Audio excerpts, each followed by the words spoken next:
More than 100,000 apply to register to vote in UK in 48 hours. Here's a summary of the article. More than 100,000 people have applied to register to vote in the past 48 hours, with young people making up the bulk of the surge. Q&A: How do I register to vote in a general election? Show. The percentage of people aged 65 and over, who are statistically more likely to vote Conservative, applying was just over 7%. Voter registration graphic. The deadline for applying to register to vote would be the 27th of September if a snap general election were to take place on the 15th of October, as Downing Street is understood to be planning. Rob Delaney, 64500. Registered to vote yesterday. Best day yet. Biggest age groups, under 25 and 25 to 34.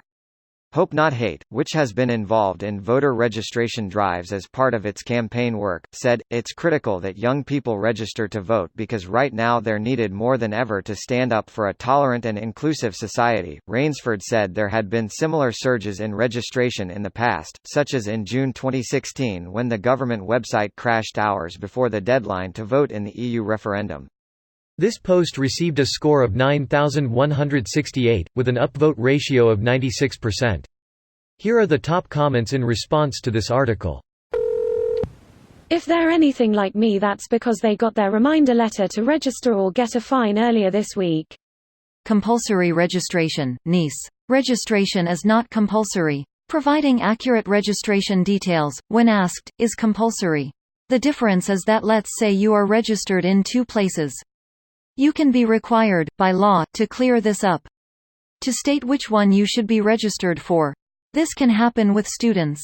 Another example is if you move house.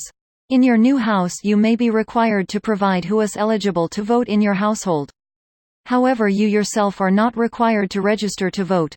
This registration process may lead to some people being more involved and active when it comes to these important political problems too. Seems like a good thing, practicality aside. I think it's a good middle ground. Some countries don't require anything of the sort, and some countries require compulsory voting. I think compulsory general census info and then do what you want is a decent middle ground. Australia has compulsory balloting. You have to turn up and collect a ballot, but you can technically leave it blank or otherwise spoil it if you really don't want to vote for anyone. Voting is also a relatively quick process. We have that in Argentina too. It's nice to know that our shit politicians at least weren't elected by only 20% of the population. I mean, instead they're elected by a possibly completely disinterested electorate who just voted for the name they remember.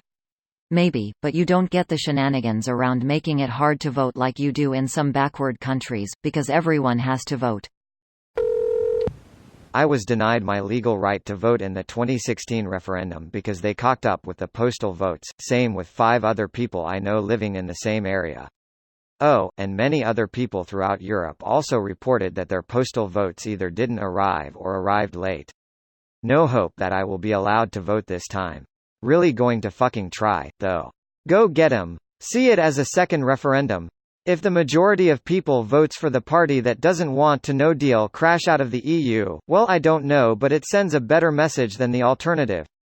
Greater than if the majority of people votes for the party that doesn't want to no deal crash out of the EU, they might be able to prevent that from happening. Brexit might still happen, but it'll be less of a mess. Whatever it takes to keep Britain intertwined with the European market. If they want to give up their votes in the EU Parliament, well, I say, go ahead, let them. But breaking away from the market is going to cause a lot of pain, especially in Ireland. This video was automatically created by Reddit to speech.